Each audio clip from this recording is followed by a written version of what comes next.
மனம் மகிழ வாழ்த்தோடு வணக்கம். வெல்கம் டு வாங்க கதை படிக்கலாம். இன்றைக்கி நம்ம பார்க்க போகிற கதை என்னென்னா, பூதத்தான் மலையில் இருளாண்டி ராட்சசன். வாங்க கதைக்குள்ளே போகலாம். முன்பு ஒரு காலத்தில் மதுரபுரம் என்று ஒரு நாடு இருந்தது. அங்கே மதுரவர்மன் என்ற ராஜா ஆட்சி செய்து வந்தார். அவருக்கு ஒரே ஒரு மகள் இருந்தாள். அவளுடைய பெயர் மதுரவள்ளி. அழகிய குணவதியான மதுரவள்ளியை பூதத்தான் மலையில் வசித்து வரும் இருளாண்டி ராட்சசன் கடத்தி கொண்டு போய்விட்டான். காலை, மதியம், இரவு 3 வேளைகளிலும் 3 எருமை மாடுகளை விழுங்குவான் அந்த பயங்கர இருளாண்டி ராட்சசன்.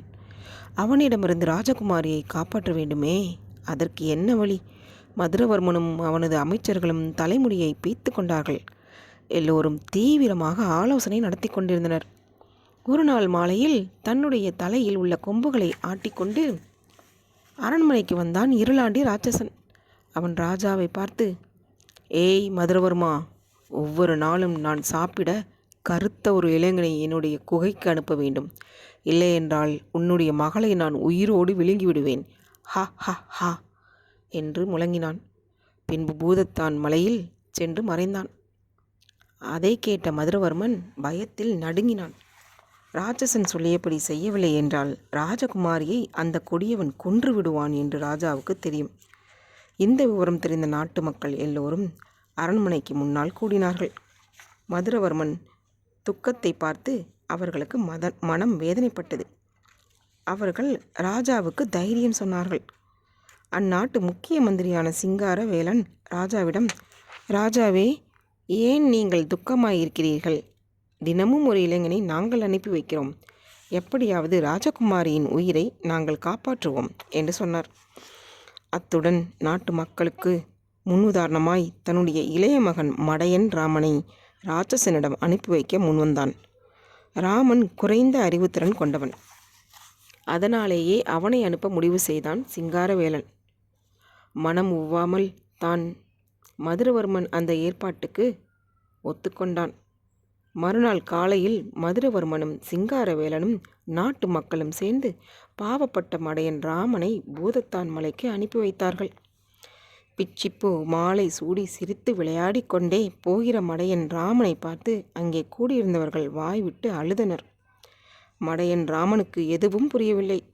அவன் பாட்டுக்கு காடு மலை ஏறி இறங்கி பூதத்தான் மலையை நோக்கி போய்க் கொண்டிருந்தான். இருளாண்டி ராட்சசன் ராஜகுமாரியை கடத்தி கொண்டு போய் கோட்டையில் சிறை வைத்திருக்கிறான் என்ற விஷயம் மடையன் ராமனுக்கு தெரியும். கொஞ்ச தூரம் சென்றதும் ஒரு கரும்பாறை காடு வந்தது. அங்கே ஒரு சுவாரஸ்யமான காட்சியை மடையன் ராமன் கண்டான். வேறொன்றுமில்லை, ஒரு சிறிய தகராறு. யார் யார் இருந்தார்கள் தெரியுமா? அங்கே ஒரு சிங்கமும் ஒரு கழுகும் ஒரு குட்டி எறும்பும் இருந்தன. அவர்கள் 3 பேருக்கும் தான் தகராறு. விஷயம் என்னவோ ரொம்ப சாதாரணமானதுதான். 3 பேரும் சேர்ந்து வேட்டையாடிய ஒரு ஆணைக்குட்டியை எப்படி பங்கு வைப்பது என்ற தகராறு. மடையன் ராமன் புன்னகையுடன் அந்த காட்சியை பார்த்து கொண்டு நின்றிருந்தான். அப்போது சிங்கம் அவனிடம், நண்பா, இந்த ஆணைக்குட்டியை சரியாக பங்கு வைத்து கொடுக்க முடியுமா?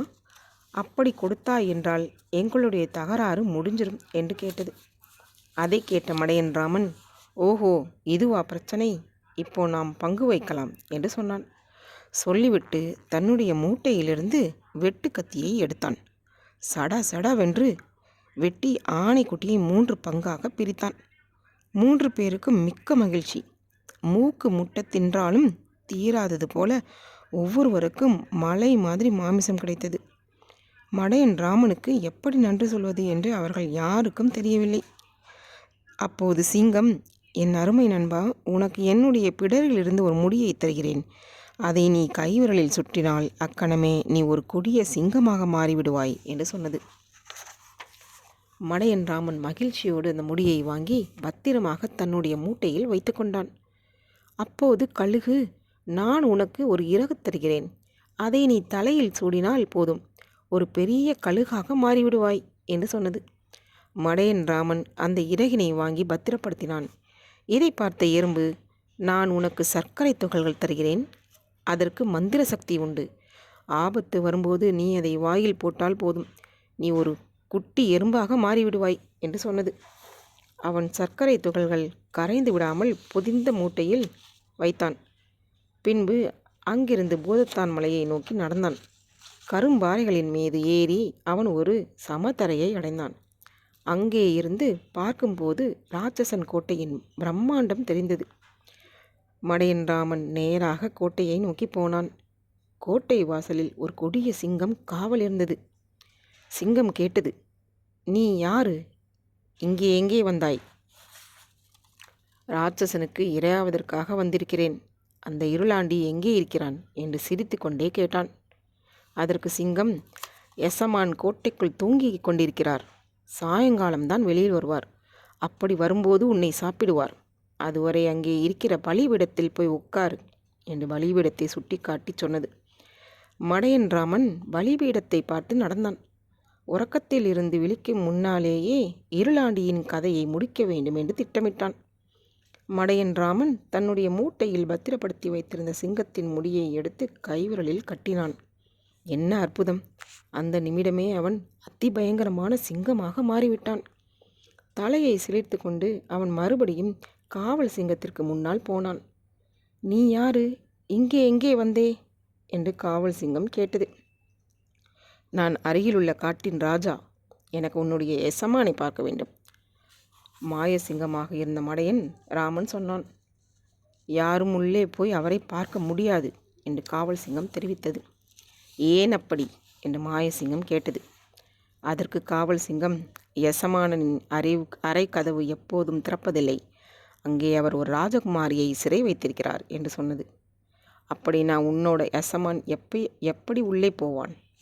"எசமானனுக்கு பல மந்திர வித்தைகள் தெரியும். அவர் எந்த பிராணியாகவும் தன்னை மாற்றிக்கொள்வார். அறைக்குள்ளே போக அவர் ஒரு எறும்பாக தன்னை மாற்றிக்கொள்வார்." "எறும்பாக மாறி?" "எறும்பாக மாறி சாவி துவாரத்தின் வழியே அறைக்குள்ளே போவார்" என்று காவல் சிங்கம் விளக்கமாக கூறியது. இதுதான் சரியான சமயம் என்று நினைத்த மடையன் ராமன் அவன் கையில் இருந்த சர்க்கரை துளை வாயில் போட்டான். ஐ! மாயசிங்கம் சற்றென்று குட்டி எறும்பாக மாறிவிட்டது. குட்டி எறும்பு மெல்ல ஊர்ந்து போய் வாசல் கதவு சாவி துவாரத்தின் வழியே உள்ளே நுழைந்தது. அங்கே ராட்சசனின் அறையை கண்டுபிடித்தது. நல்ல வேளை, ராட்சசன் அப்போது அங்கு இல்லை. அந்த அறையின் ஒரு மூலையில் சோர்ந்து போய் கிடந்த மதுரவள்ளியை அவன் பார்த்தான். உடனே அவன் சுய உருவத்துக்கு வந்தான். பின் மதுரவள்ளியிடம், "ராஜகுமாரி, மதுரபுரத்திலிருந்து ராட்சசனின் முதல் இரையாக வந்த இளைஞன் நான். வரும் வழியில் எனக்கு சில மந்திர சக்திகள் கிடைத்தன. அதை வைத்து நான் உன்னை காப்பாற்றுகிறேன்" என்று சொன்னான். அதற்கு மதுரவள்ளி, "இப்போது ராட்சசன் வருகிற நேரம். நீங்கள் மறைந்து கொள்ளுங்கள். அவன் எறும்பு உருவத்தில்தான் வருவான். கவனமாக இருந்தால் ஒரே அடியில் அவனை கொன்றுவிடலாம்" என்று சொல்லிக் கொடுத்தாள். அப்போது அறைக்கதவின் சாவி துவாரத்து வழியே ஒரு எறும்பு வருவதை மடையன் ராமன் பார்த்தான்.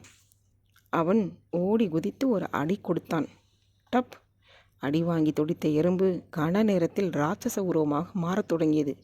ஆனால் விழுந்த அடி பலமாக இருந்தால் உடனே கீழே விழுந்து இறந்து போனான் ராட்சசன். அதை பார்த்த மதுரவள்ளி பதட்டத்துடன் மடையன் ராமனிடம், "ராட்சசன் இறந்தால் உடனே இந்த கோட்டை தகர்ந்து விழுந்துவிடும் என்று நான் கேள்விப்பட்டிருக்கிறேன். வேகமாக தப்பிக்க வேண்டும், இல்லையென்றால் நம்முடைய கதை முடிந்துவிடும்" என்று சொன்னாள். அதை கேட்டவுடன் மடையன் ராமன் தன்னுடைய மூட்டையிலிருந்து இறகை எடுத்து தலையில் சூடினான். அப்பாடி! அவன் உடனே ஒரு பெரிய கழுகாக மாறிவிட்டான். அவன் சொன்னான், "ராஜகுமாரி, வேகமாய் வந்து என் முதுகில் ஏறிக்கொள். நான் உன்னை அரண்மனைக்கு கூட்டிப் போகிறேன்." மதுரவள்ளி வேகமாக கழுகின் முதுகில் ஏறி உட்கார்ந்தாள். கழுகு மேலே பறந்து உயர்ந்தது. அதே நேரம் ராட்சசனின் கோட்டையும் தகர்ந்து வீழ்ந்தது. மீண்டும் ஒரு கதையில் உங்களை சந்திக்கும் வரை உங்களிடமிருந்து விடைபெறுவது தீபா. நன்றி, வணக்கம்.